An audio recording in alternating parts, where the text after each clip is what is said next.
A day in a life as a busy mother.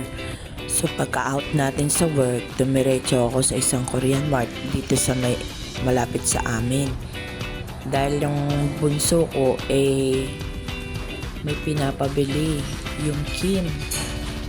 So ito nga, nakita nga natin ang daming pwedeng bilhin dito. May mga set na yan, mga shampoo, conditioner, mga canned goods, ayan, may mga Korean sila spam.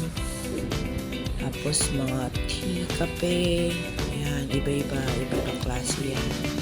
May mga canned goods, frozen, kompleto sila. Ang sarap ng ulit yun. May mga chocolates. Ayan, ito na yung Kim. So, dito na tayo. Ayan. Ang napili ko ay yung 9 pieces sa isang pack.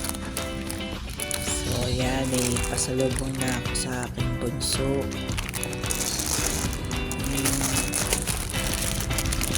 Thank you guys for watching. Have a nice day.